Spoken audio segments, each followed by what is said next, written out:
भाई रे साहब, जब भाई रे कहते हैं तो उसमें भी कई शब्द कहते हैं। पंडित को कहते हैं, योगी को कहते हैं, संतों को कहते हैं। शब्द प्रकरण व संतों से शुरू करते हैं। कुल मिलाकर के कबीर साहब मनुष्य से बात करते हैं। किसी देवी देवता, अवतार और ईश्वर से बात नहीं करते, मनुष्य से बात करते हैं। ये उनकी विशेषता है। आज से 500 वर्ष पूर्व, 550 वर्ष पूर्व कबीर ऐसी बात सोचते हैं जो लगता है कि आज भी ऐसे सोचने वाले बहुत मुश्किल हैं। उस अंधकार युग में जहाँ छींकते नाक काटी जाती थी, कोई कह दे धर्म के विषय में तो उसको सूली पर चढ़ा दिया जाता था। तुर्कों का राज्य था।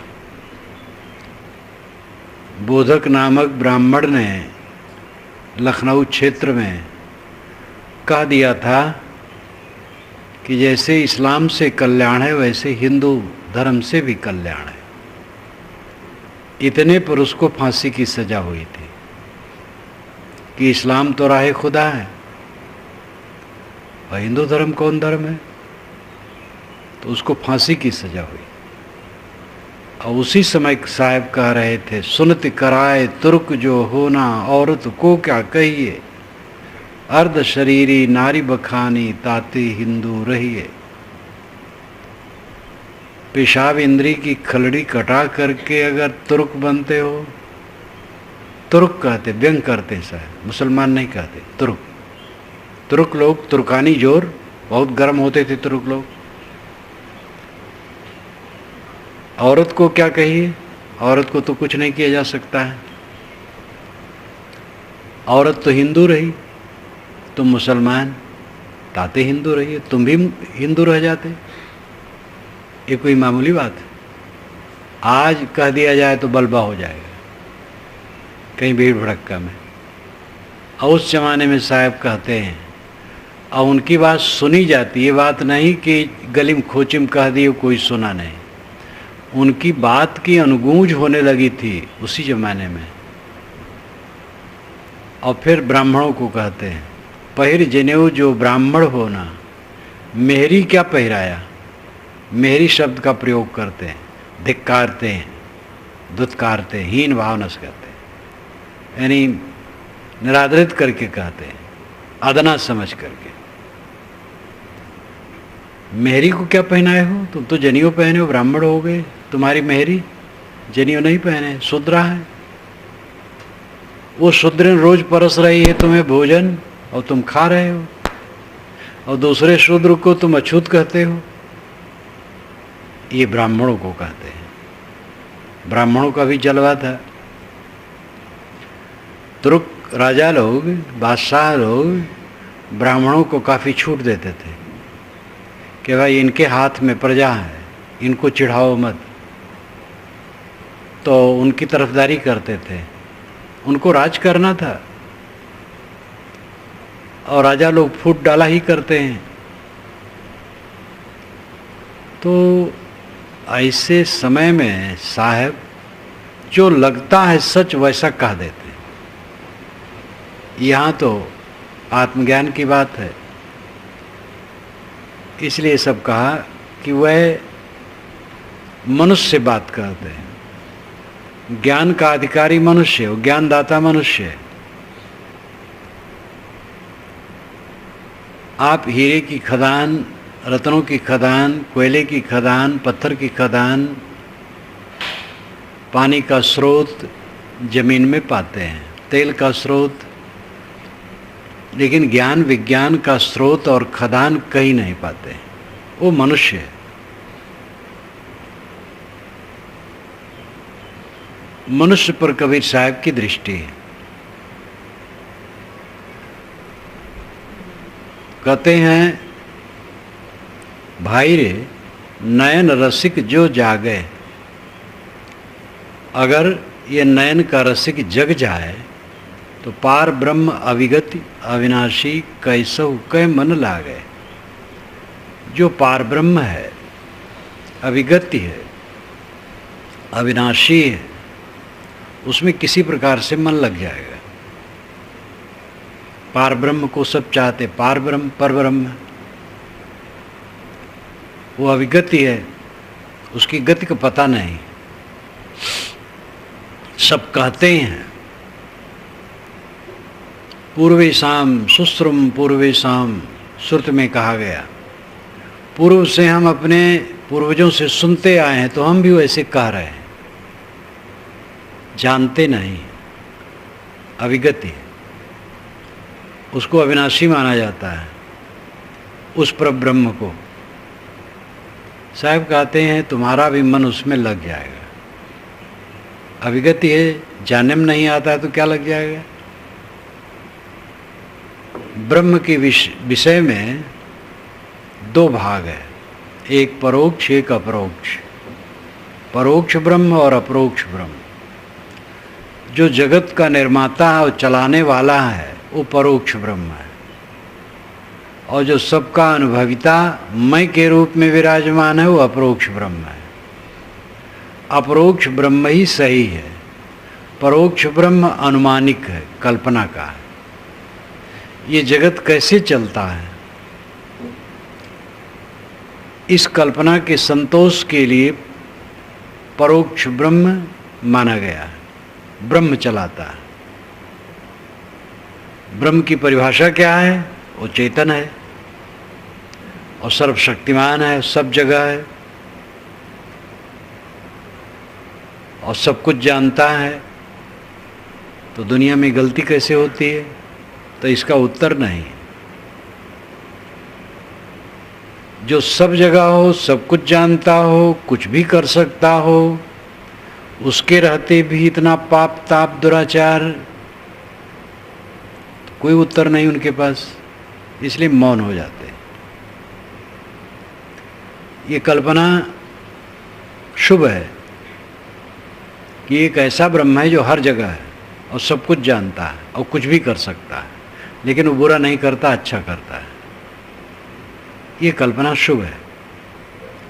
सज्जनों ने ऐसी कल्पना की इसलिए कि दुनिया में दुख न रहे, वो हर जगह रहे, सब कुछ देखता रहे और गलत न होने दे, तो दुनिया का कितना मंगल होगा। कहीं न चोरी होगी, न दुराचरण होगा, न झूठ कपट छल होगा, न कोई घूस ले सकेगा, न कोई मिलावटबाजी कर सकेगा, कोई दुराचार होगा ही नहीं, क्योंकि सब जगह वो रहेगा और सब कुछ जानता रहेगा और कुछ भी कर सकता है। कैसे वो बुरा काम करने देगा? इस मंगलमयता की कामना को लेकर के अच्छे लोगों ने कल्पना की है, लेकिन ये कल्पना कल्पना है। ऐसा होता तो इतना दुख ना होता, इतना ताप ना होता। ईश्वर और ब्रह्म के नाम पर ही कितना दुराचार होता है। भिन्न भिन्न मत वाले हम बड़े कटाकटी करते हैं। भगवान की मूर्ति है और उसी के पीछे दुराचार है। भगवान का मंदिर है, भगवान का उपासना स्थल है, और उसी में इकट्ठे होकर के आतंकवाद की योजना बनाई जाती है और दूसरे पर बम गिराया जाता है, दूसरे को छुरी भोंकी जाती है। अब छुरी तो मूल्य नहीं रहा, बम फेंका जाता है या बंदूक से मार देते हैं, तलवार का भी मूल्य नहीं रहा। भगवान की उपासना स्थल में ऐसी मीटिंग की जाती है, जिस मीटिंग के बाद फिर घनघोर पाप किया जाता है और वो कुछ नहीं कर पाता। इसलिए विवेकियों ने कहा वो काल्पनिक है, अपने को धोखे में न रखो, जगो। जगत चलता है जगत के नियमों से, जगत में स्वाभाविक नियम है, गुणधर्म है, स्वभाव है, उससे चलता है। 6 ऋतुओं का परिवर्तन रात दिन का होना, चाँद सितारे सूरज सबका चमकना, हवा का चलना, समुद्र की उत्ताल तरंगे, पृथ्वी में असंख्य कार्यों का निर्माण, ये सब प्रकृति के गुणधर्मों से स्वयं होता है। और इधर चेतन जीव के कर्मानुसार देह का निर्माण, कर्मफल भोग, ये प्रवाह चलता है। जड़ चेतन के संयोग से सब होता है। कोई अलग से ब्रह्म कर रहा है ऐसी बात नहीं। परोक्ष ब्रह्म, वेदांती लोग भी परोक्ष ब्रह्म को छोड़ देते हैं। जो शुद्ध आत्मज्ञानी है वे अपरोक्ष ब्रह्म की बात करते हैं, और अपरोक्ष ब्रह्म स्वयं आत्मा है। स्वामी शंकराचार्य भी बारंबार अपरोक्ष ब्रह्म पर लोगों की निगाह केंद्रित करना चाहते हैं। जो अंतरात्मा है वही ब्रह्म है। ब्रह्म और आत्मा एक है, ब्रह्म और जीव एक है। इस ज्ञान से ही मोक्ष है, ये शंकराचार्य स्वामी बारंबार कहते हैं। तो ये अपरोक्ष ही है। अपरोक्ष ब्रह्म के लिए ही साहब कहते हैं। एक अविगति हो जिसकी गति का पता ना हो, जो हमारे जानने में नहीं आया, जो हमारी मन बुद्धि से परे और हमसे भी परे है, वो परोक्ष है, वो काल्पनिक है, उससे हमारा संबंध नहीं। लेकिन जो मन इंद्रियों से परे है किंतु स्वयं के रूप में है, मैं हूँ, ये निर्विवाद है। मेरे अपने होने के विषय में किसी को संदेह नहीं है। मैं हूँ कि नहीं, इसमें कोई संदेह है? आप घोर रात्रि में कमरे में बैठे हैं, किसी ने पुकारा, आप कहते हैं मैं हूँ, लेकिन जरा प्रकाश देख लूँ मैं हूँ कि नहीं तब बताऊँ। ऐसा वो नहीं कहेगा। प्रकाश की जरूरत नहीं, मैं हूँ। कौन कहेगा कि जरा अंधकार है मैं प्रकाश जला लूँ, देख लूँ मैं हूँ कि नहीं हूँ? ऐसा कोई नहीं कहेगा। अनाड़ी से अनाड़ी नहीं कहेगा, तुरंत कहेगा मैं हूँ, क्योंकि मैं के विषय में प्रमाण की जरूरत नहीं है। जैसे इस मकान को देखने के लिए आँख प्रमाण है, आँख से देखते हैं, अन्य प्रमाण की क्या जरूरत है? इसी प्रकार अपने आप के होने के विषय में मेरी स्वसंवेदना ही प्रमाण है।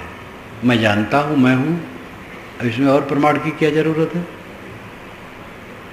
मन इंद्रियों से परे है आत्मा, ये सच है, लेकिन वो मैं ही हूँ। तो जो पार ब्रह्म अविगति है, जिसकी गति का पता नहीं और अविनाशी है, वो मैं ही हूँ। और इसमें मन लग जाएगा। कब लगेगा? जब ये नयन रसिक जग जाएगा। नयन रसिक साहब कहते हैं, नेत्रों का रसिक, नेत्रों से देख देख करके लुभा रहा है चारों तरफ। यहाँ नेत्र लाक्षणिक है, पांचों ज्ञानेंद्रिय और मन सब इसमें अर्थ हो जाता है। आँख से देखकर, कान से सुनकर, नाक से सूंघकर, जीभ से चखकर, चाम से छूकर, मन से सोचकर, ये जीव बाहर विषयों में रमता है। संकल्पन स्पर्शन दृष्टि मोह ही श्वेताश्वतर उपनिषद में कहा गया। संकल्पन स्पर्शन दृष्टि मोह ही, याद करने से, छूने से, देखने से मन का विकार पैदा होता है। संकल्पन स्पर्शन दृष्टि मोह ही। विवेकियों ने अपने अपने ढंग से कहा है। साहब कहते नयन रसिक जो जागे, भाई रे नयन रसिक जो जागे। तुम नयन रसिक हो, इंद्रियों के विषयों के रसिक हो, रस लेते हो, इसलिए कूटे जाते हो, खूब कूटे जाते हो, वासनाओं में धुने जाते हो रात दिन, कभी संतोष नहीं पाते हो। और इन्हीं वासनाओं के कारण देह धरते हो। अतृप्त वासना पुनर्जन्म का हेतु है। अतृप्त वासना प्रत्यावर्तन मात्र का हेतु है। प्रत्यावर्तन लौटना। बाजार गए, 10 सौदा खरीदना था, 5 खरीदे, 5 नहीं खरीद सके किसी कारण से, बाजार बंद हो गया तो लौट आए। फिर दूसरे दिन बाजार जाना पड़ेगा और 10 सौदा खरीद लिए। अब सौदा खरीदने के नहीं रहा तो लौट आएंगे और फिर नहीं जाएंगे। प्रत्यावर्तन यानी लौटना वासना से होता। अतृप्त वासना, इच्छा बाकी है इसलिए फिर जाना। जहाँ की इच्छा पूरी खत्म हो जाती वहाँ जाना बंद हो जाता है। इस संसार बाग में विषयों में रमते रमते जीव भटक गया और विषय सेवन इसने जीवन का आधार मान लिया। सब जगह रम रहा है, सब जगह मोह कर रहा है। और विवेक करके देखो, आत्मा है वो धूल है, 2 चीज है। एक तरफ आत्मा, एक तरफ धूल। पानी भी है लेकिन पानी हरदम दिखाई नहीं देता। वैसे समुद्र के किनारे जाओ तो पानी पानी दिखता है, लेकिन समुद्र के किनारे तो सब नहीं रहते हैं। तो आदमी जहाँ रहा करता है वहाँ मिट्टी चारों तरफ दिखाई देती है, हवा दिखाई नहीं देती है।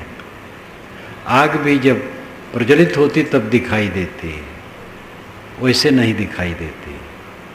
पानी भी सर्वत्र नहीं दिखाई देता, मिट्टी दिखाई देती सर्वत्र। मिट्टी धूल है, एक तरफ धूल है, एक तरफ आत्मा है। वही धूल बनती बिगड़ती रहती है। कबीर धूल सकेल के पुड़ी जो बांधी ये, 4 दिवस का देखना पेकना अंत खे की खे। कबीर साहब कहते थोड़ी सी धूल बटोर करके ये शरीर की पुड़िया बांध ली गई है, 4 दिन देखने भर का है, फिर अंत में खे की खे, धूल का धूल है। इतने लोग यहाँ बैठे हैं, सब थोड़ी थोड़ी धूल की पुड़िया बांध बांध के बैठे, और कितना अहम अहम अहम हो रहा है। मैं शरीर, मेरी आंखें, मेरे गाल, मेरी दंत पंक्ति, ओष्ठ, सीना, पेट, नितंब, हाथ पैर, इसमें अहम मम, ये अविवेक, ये लाश, गीली लाश है। रक्त पसीना से लथपथ गीली लाश है और अंततः धूल है। शरीर धूल है, मकान धूल है, सब चीज धूल है, परिवर्तित हो जाता है। नाम कहाँ तक लिया जाए? विशेष अवस्था में उनका विशेष उपयोग है। अन्न एक विशेष अवस्था में है, वो अन्न बहुत समय तक नहीं रहेगा। अन्न का उपयोग न करो तो अपने आप थोड़े समय में वो धूल हो जाएगा। रख दो गेहूं चावल सब बखारी में, न निकालो वर्षों, फिर खोलोगे तो देखोगे धूल धूल है। रुपया पैसा रख दो, न निकालो, थोड़ी देर में धूल, नोट तो धूल हो ही जाएगा। धातु की वस्तुएं जल्दी नहीं होगी, लेकिन वो भी बहुत काल में धूल हो जाएंगी। संसार की सारी वस्तुएं धूल है, एक तरफ आत्मा, एक तरफ धूल है। कहाँ मोह करते हो?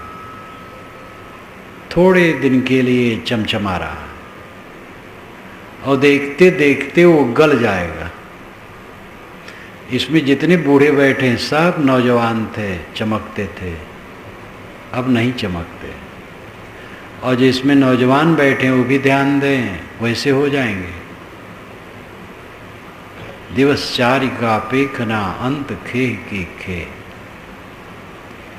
अंत को देखो, निर्माण और विनाश, निर्माण और विनाश यही सर्वत्र चलता है। बन रहा है, बिगड़ रहा है, बन रहा है, बिगड़ रहा है।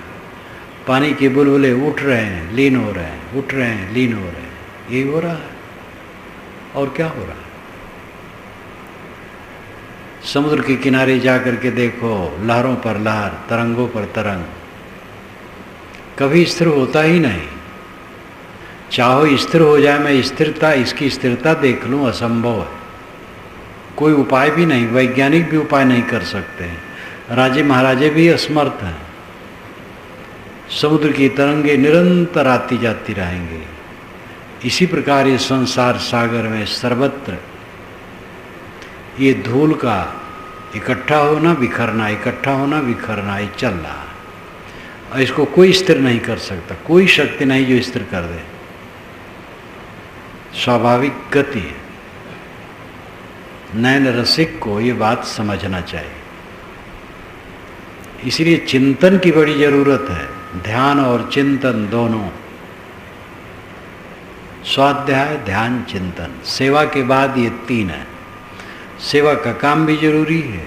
ये धूल का काम जो है ये भी करना पड़ता, झाड़ू लगाना पड़ता, पोछा लगाना पड़ता, शरीर को धोना पड़ता है। शरीर धूल है, लेकिन सुबह इसको धोना पड़ता है, साफ रखना पड़ता है। तो धूल का काम भी करना पड़ता है, वो सेवा का काम है, मिट्टी का काम, सेवा का काम। उसके पश्चात स्वाध्याय, चिंतन और ध्यान, ज्ञान वैराग्य उत्पादक ग्रंथों प्रकरणों का चिंतन और स्वाध्याय करना, पढ़ना, जिससे आध्यात्मिक खुराक मिले। और चिंतन, तथ्य को सोचना चिंतन है। आदमी चिंतन नहीं करता, मनोविलास करता है। वो मन ही मन सुंदर बनता है, जवान बनता है, फिर कामी बनता है, क्रोधी बनता है, लोभी बनता है, मोही बनता है। स्वप्न शरीर जैसे होता है वैसे मनोरथ का शरीर होता है। मनोरथ, मन का रथ, मन के रथ पर चढ़ करके ये जीव दौड़ता रहता है। जो उपस्थित न हो उसकी कल्पना मनोरथ है। मनोरथ इच्छाएं, मनोरथ मनहरथ, मन का रथ। कल्पनाओं के रथ पर बैठे हो, चले रहे हैं धड़ धड़ धड़ धड़। बूढ़े हैं और जवान की कल्पना कर रहे हैं, 80 वर्ष के और 22 वर्ष के नौजवान होने की कल्पना कर रहे हैं, और मन ही मन में कामी हो रहे हैं। एक ही बात नहीं, अनेक बातें हैं। चपरासी हैं और मंत्री होने की कल्पना कर रहे हैं, कलेक्टर कमिश्नर होने की कल्पना कर रहे हैं। पैदल जा रहे हैं लेकिन हवाई जहाज में मढ़ी मन उड़ रहे हैं। ये मनोरथ। आदमी मनोरथ में बहता, मनोविलास में। चिंतन तथ्य की स्थिति, जो जैसे है उसको वैसे देखना चिंतन है। शरीर हड्डी मांस का पुंज है, धूल की पोटली है, अंत में शून्य है। आजकल में ये शून्य हो जाएगा। इस शून्य को देखना, पहले इसको हड्डी मांस के रूप में देखना, फिर मिट्टी के रूप में देखना, फिर शून्य के रूप में देखना। ये सब है, हड्डी मांस है। एक दिन हड्डी मांस नहीं रहेगा, मिट्टी हो जाएगा, और फिर हमारे लिए शून्य हो जाएगा। इस शरीर के खोजने से कहीं पता नहीं रहेगा। इस वास्तविकता को देखना चिंतन है। मैं निर्मल हूँ, अकेला हूँ। जितना संबंध है सब नकली है। जितना पद पदार्थ हम कल्पना करते सब नकली है।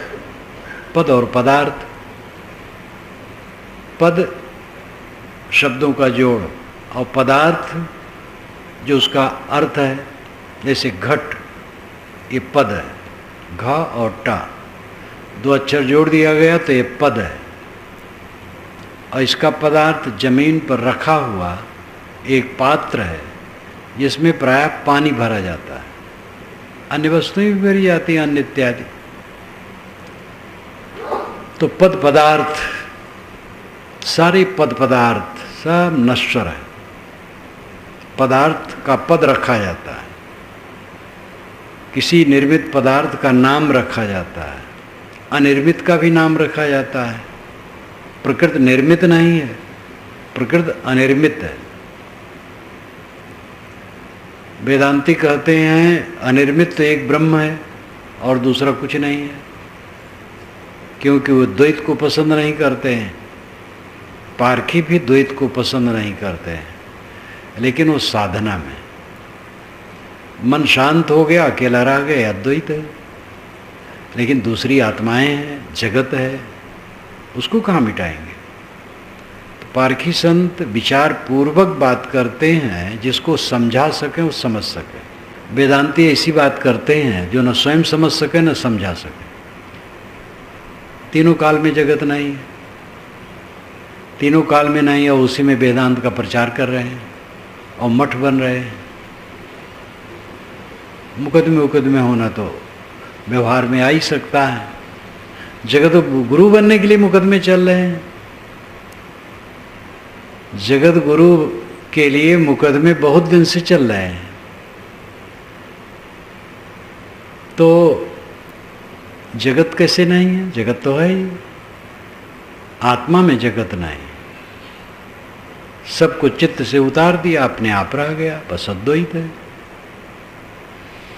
तो वेदांती कहते हैं कि ब्रह्म केवल है, अनिर्मित केवल ब्रह्म है और सब निर्मित है, और निर्मित भी नहीं है, भ्रम से प्रतीत होता है। निर्मित पदार्थ हो तो निर्मित, ब्रह्म तो निर्विकार, उसमें निर्मित कुछ नहीं होगा, और ब्रह्म के अलावा कुछ है नहीं तो निर्मित क्या होगा? भासता भर है और कुछ नहीं। वो समझा नहीं सकते, बस हाँकते हैं। लेकिन श्रुति ही कहती, जिस श्रुति की दुहाई वेदांती देते हैं उस श्रुति ही कहती है अजामेकाम लोहित शुक्ल कृष्णाम बहवीह प्रजा सृजमानाम स्वरूपा अजो हेको जुष्माणो अनुशेते जहात्ते नाम भुक्त भोगाम अजो अन्य। अजाम एकाम लोहित शुक्ल कृष्णाम, एक अजाम अजा है। अजा बकरी को कहते हैं और अजा अजन्मा को कहते हैं। यहाँ बकरी नहीं है, अजन्मा प्रकृति, इसलिए लिंग शब्द है अजाम।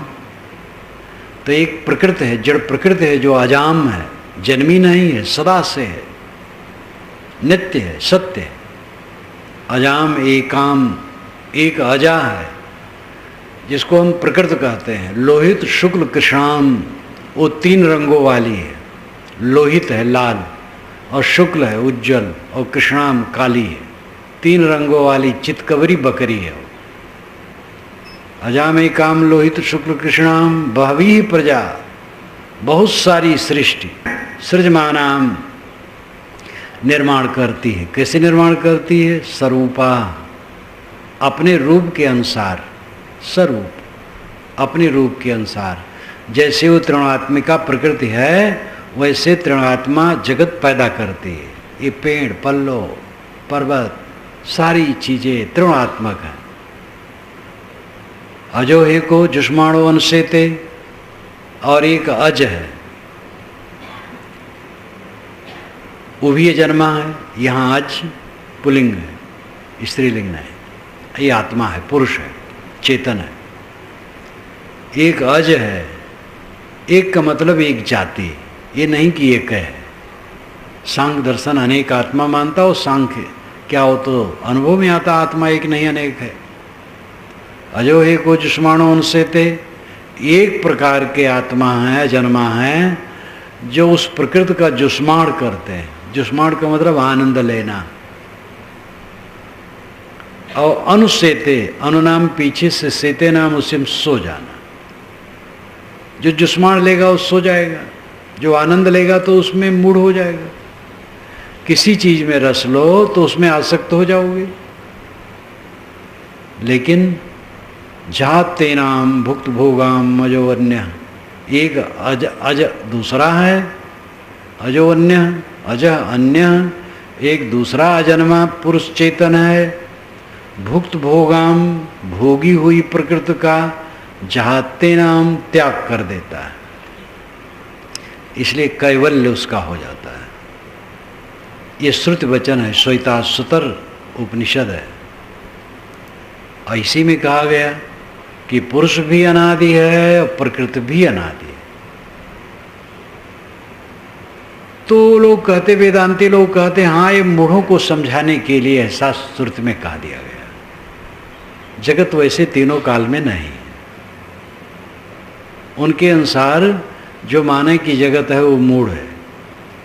जगत तो है ही, जगत परिवर्तनशील है और जगत से हमारा संबंध नित्य नहीं है। इस वास्तविकता को समझना चाहिए। अजन्मा प्रकृति भी है और अजन्मा पुरुष भी है। जड़ भी नित्य है, चेतन भी नित्य है।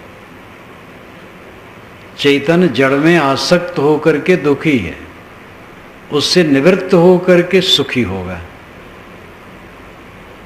तो चारों तरफ, हमारे चारों तरफ धूल का अंबार है, सब धूल धूल।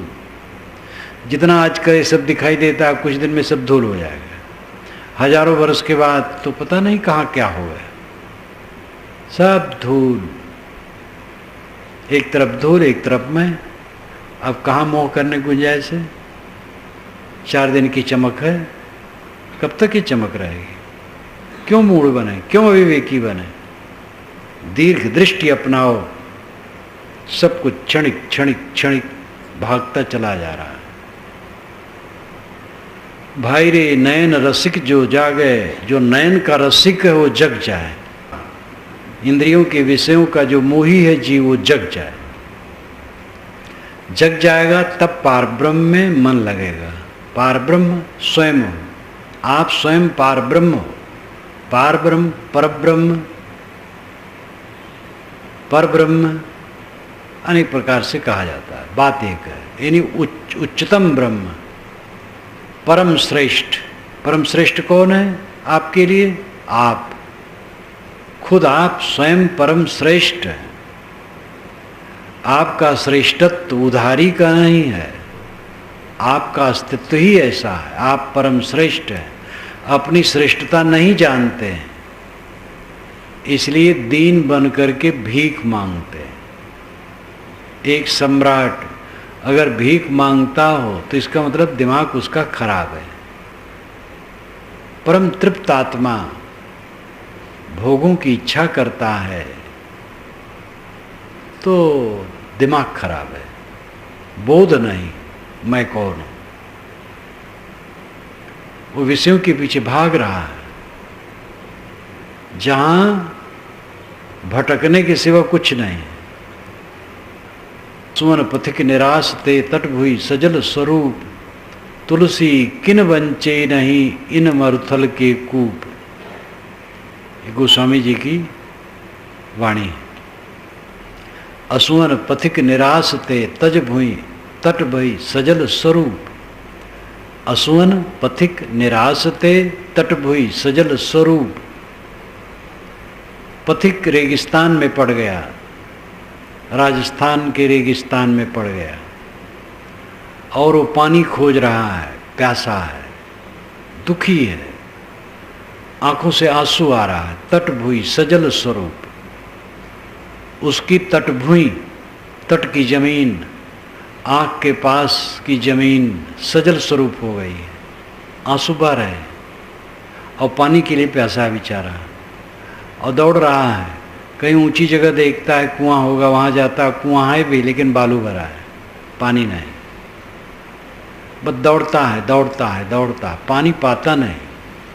असवन पथिक निरासते तटभुई सजल स्वरूप, तुलसी किन बंचे नहीं इन मरुथल के कूप। रेगिस्तान के कुओं से कौन नहीं धोखा खाया है?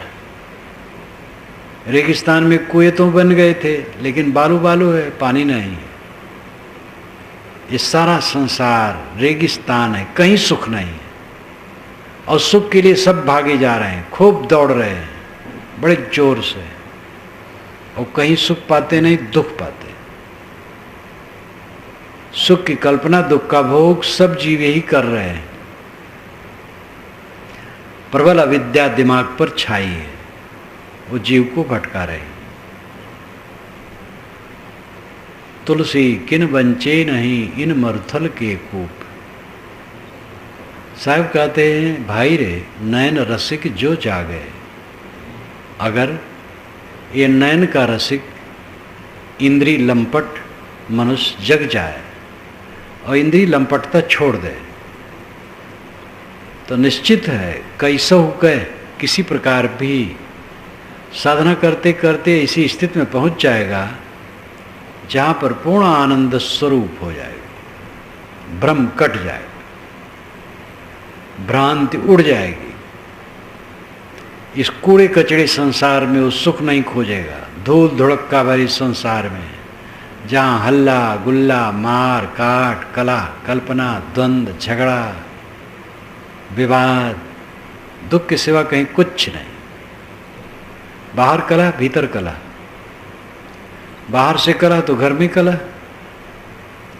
घर के परिवार को संपन्न बनाने के लिए दूसरे को धोखा दिया और 4 दिन के बाद घर वाले हमें धोखा दिए, तब पीड़ा होती है। ये सारा संसार धोखे की टट्टी। लेकिन दूसरा पक्ष भी ध्यान रखें, इसमें रह करके एक दूसरे के साथ सुंदर बर्ताव करना है, मीठा बर्ताव करना। कहीं ऐसी वृत्ति नहीं हो जानी चाहिए कि सबसे वैर करने लगो तो बोध कहाँ रहा, तो अबोध हो गया।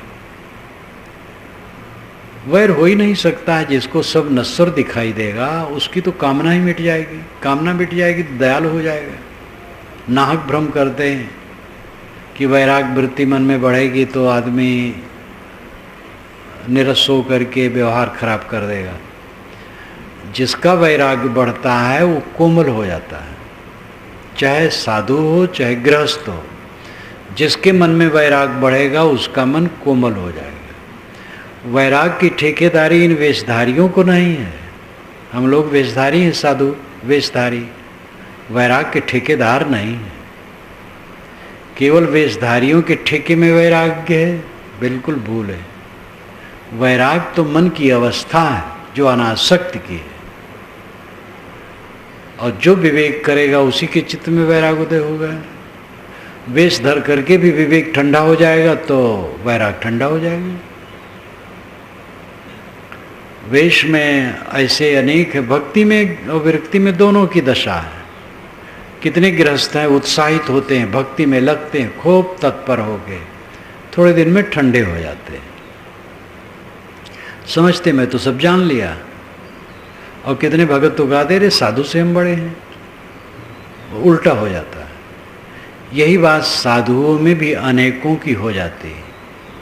घर छोड़े तो बड़ी लगन, गुरु की प्रति निष्ठा, संतों के प्रति समर्पण, उत्साह साधना में। घर छोड़े तो मोटे दोस्त छूट गए, घर का प्रपंच छूट गया, साथ जीवन हो गया। मोटे दोस्त स्वाभाविक जीवन में नहीं है, सद्गुण है, बस उतने में संतोष हो गया, आगे का रास्ता रुक गया। विवेक जगाना, वैराग को प्रखर करना, अंदर के दुर्गुणों को, सूक्ष्म दुर्गुणों को नष्ट करना, अहंकार कामना ध्वस्त करना, निर्विकल्प समाधि में जाना, असंग स्थित में जाना, ये सब काम नहीं हुआ। बीचे में ठंडा हो गया तो बस रुक गए। ऐसे अनेक साधक हो जाते हैं। कम लोग हैं जिनकी तलवार पर धार हरदम बनी रहती है, तेज, और कभी भी वह इस अनुभूत जगत में सुख की कल्पना नहीं करते, और कहीं रास्ते में वो विश्राम नहीं करना चाहते, मंजिल पर पहुंचना चाहते। ऐसे जागरूक विरले होते हैं और उन्हीं का कल्याण होता है, बाकी बीच में ही रह जाते हैं। जो बहुत स्थूल बुद्धि वाले हैं वो तो उत्साह में घर छोड़े और फिर उत्साह ठंडा हुआ और डूबे। तो जरूरी है निरंतर चिंतन की, वास्तविकता को सोचो। वैराग्य केवल साधु वेशधारी की चीज नहीं है और केवल पुरुष की चीज नहीं है। स्त्री पुरुष गृहस्थ विरक्त सबके लिए वैराग्य परम औषधि। वैराग से ही दुख दूर होगा। वैराग का अर्थ है न मोह करना। जो स्वाध्याय करेगा, चिंतन करेगा, मनन करेगा, ध्यान करेगा, वैराग अपने आप बढ़ेगा। जिसका वैराग बढ़ेगा दुख घटेगा। जितना जितना वैराग बढ़ेगा दुख घटता चला जाएगा। गणित की तरह है। पूर्ण वैराग उदय हो जाएगा, पूर्ण दुख घट खत्म हो जाएगा, फिर सुख स्वरूप सदैव आनंदमय। इसलिए गृहस्थ विरक्त कोई भी सब साधना की दृष्टि से समान है। आगे पीछे मर्यादा है। जितना जो करेंगे उतना भरेंगे।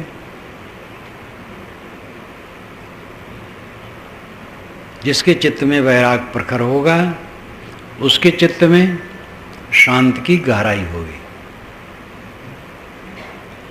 साधु ही गृहस्थ संसार नहीं छोड़ेंगे, गृहस्थ लोग भी छोड़ेंगे। साधुओं को मठ छोड़ना है और गृहस्थों को घर छोड़ना है। साधुओं की शिष्य परंपरा छूटेगी, गृहस्थों की परिवार परंपरा छूटेगी। दोनों मनुष्य हैं, दोनों की स्थिति एक है, मर्यादाएं दो हैं बस। दोनों को वही सुख दुख है। दोनों सावधानी करेंगे तो दोनों पेट भर दुख पाएंगे। दोनों में से कोई सावधान होगा वही सुखी हो जाएगा। साहब कहते पार ब्रह्म अविगत अविनाशी कैसो कै मन लागे। तुम नयन रसिक न बनो, मोह छोड़ो, अनासक्त हो जाओ। नयन खास है भी। नयन आगे मन बसे पलक पलक करे दौर, साहब ने कहा बीजक में। बीजक में ये भी है, नैनन आगे मन बसे पलक पलक करे दौर। नेत्रों के आगे मन बसता पलक पलक में दौड़ता। जैसा बन है आपना वैसा बन है और। जैसा अपना मन है वैसे दूसरे का मन है। मन का स्वभाव तो वही है। सतोगुण रजोगुण तमोगुण के अनुसार गति में थोड़ा सा फर्क है और बात वही है। तो नेत्रों का अर्थ है इंद्रियों। इंद्रियों की गुलामी छोड़ो तो परब्रह्म में मन लग जाएगा। परब्रह्म आप स्वयं हैं। बाहर छोड़ो, भीतर आ जाओ। नेत्र से देख करके बाहर लुभाओगे तो बाहर भटको। घूरबिनिया करते रहो, उकेरा पर दाना खोजते रहो, घूर पर दाना खोजते रहो।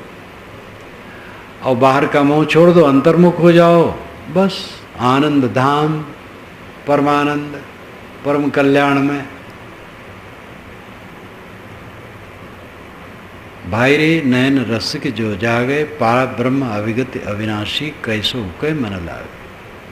अमली लोग खुमारी तृष्णा कतहु संतोष न पावे। ये अमली जो आदती हैं विषयों के, इनको तृष्णा की खुमारी नशा चढ़ा रहता है। भोगों की तृष्णा अपार, ये कहीं संतोष नहीं पाते। जिस दिशा में तृष्णा होगी, हमें प्रचार की तृष्णा हो जाए तो हमें संतोष नहीं मिलेगा। अगर हम ये तृष्णा उत्पन्न कर लें कि दुनिया भर को हम जगा देंगे तो हमें संतोष नहीं मिलेगा। जगह तो पाएंगे नहीं, संतोष भी खत्म। अपना संतुष्ट रहें और दूसरे लोग जो मिले उनको कह दें, बस इतने काम है। जिनको जगना हो गर्ज हो जगे, न गर्ज हो न जगे। कौन किसको जगा पाएगा? जबरदस्ती किसी को कोई जगा सकता है? तो तृष्णा कहीं भी होगी, संबंध में तृष्णा बनती है। संबंध ही भोग है। इंद्रियों को विषयों से जोड़ना भोग है, जिसमें शुद्ध होता है और अशुद्ध होता है। जिसे देखना, ये देखना भोग नहीं बनता है।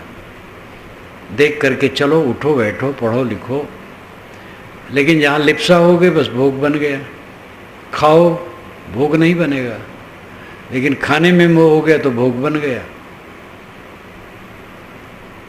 तो भोगी लोग कहीं संतोष नहीं पाते। काम क्रोध दोनों मतवारे, माया भरी भरी आवें।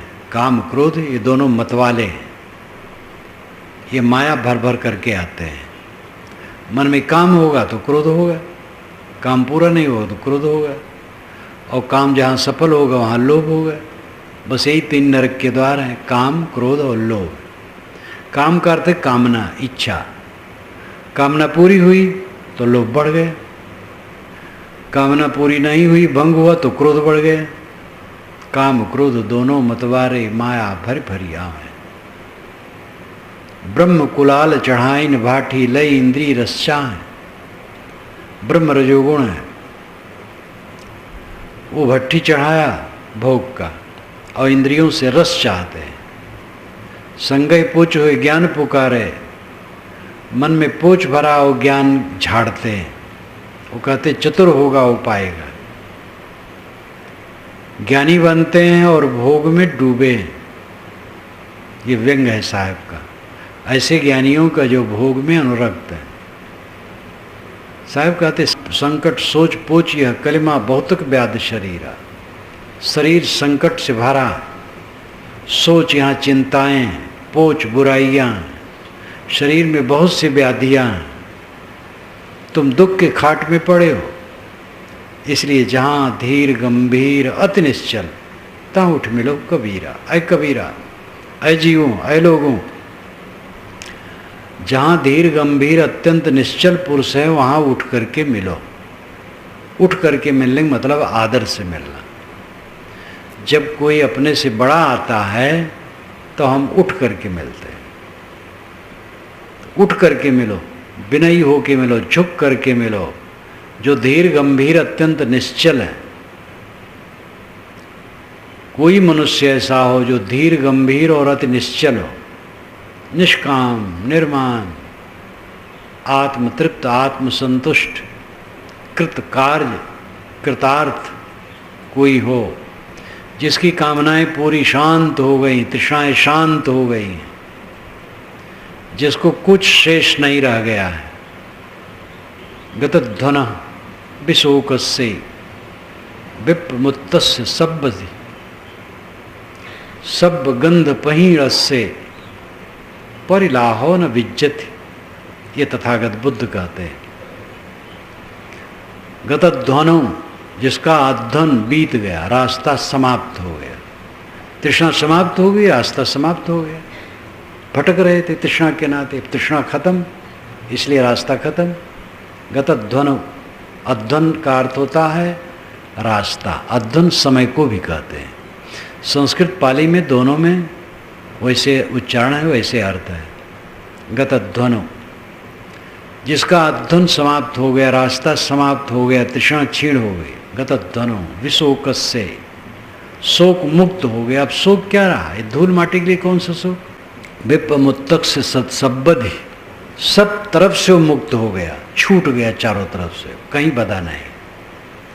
सब गंध पहीणस्य, सर्वग्रंथ प्रहीणस्य संस्कृत में हो जाएगा। सारी ग्रंथियां जिसकी प्रहीण हो गई, कट गई, सारे कॉम्प्लेक्सस नष्ट हो गए, जिसके कोई गांठ नहीं। परिलाहो न विज्जति, परिदाहो न विद्यते, उसके अंदर में दाह नहीं है, जलन नहीं, असंतोष नहीं है, पीड़ा नहीं। इस प्रकार जो धीर गंभीर अति निश्चल पुरुष है, वहाँ पर जाओ, मिलो।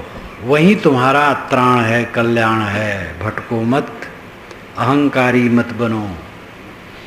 कल्याण चाहते हो?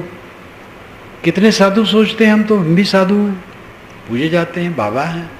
मूड़ मुड़ाए 3 गुण, सिर की मिट गई खाज, बनी बनाई रोटी मिले लोग कहें महाराज। मुड़ मुड़ा लिए तो 3 गुण मिल गया, एक तो खाज मिट गई मुड़ मुड़ाने से, और बनी बनाई रोटी मिलने लगे, और लोग कहते हैं महाराज, साहब, पूजनी। हम भी भेष धर लिए तो समझे अब पूजा मेरी होनी चाहिए, और क्या, यही बाकी और कुछ नहीं। बस बेड़ा पार अपना कर दिए, डूब गए। साधु हुए हैं विनम्र हो कि अपना उद्धार करने के लिए, जहाँ धीर गंभीर अति निश्चलता उठ मिलो कबीरा। संकट सोच पोच यह कलिमा बहुतक व्याधि शरीरा, जहाँ धीर गंभीर अति निश्चलता उठ मिलो कबीरा। साहब कहते भाई रे, नयन रसिक जो जागे, ये नेत्रों का रसिक, ये इंद्रियों का लंपट बना जीव जग जाए अगर, तो इसको अपने अविनाशी परब्रह्म आत्मा में तृप्ति मिल जाएगी, क्योंकि वो मेरा अपना स्वरूप ही है। काम क्रोध लोभ मोह में पड़ोगे तो मतवाले बने भटकते रहोगे, कहीं संतोष नहीं पाओगे, जलते रहोगे। ज्ञान बघारो मत, ज्ञान का आचरण करो, ज्ञान की डींग ना हाको। ज्ञान का फल पूजा प्रतिष्ठा पाना न समझो, कल्याण समझो।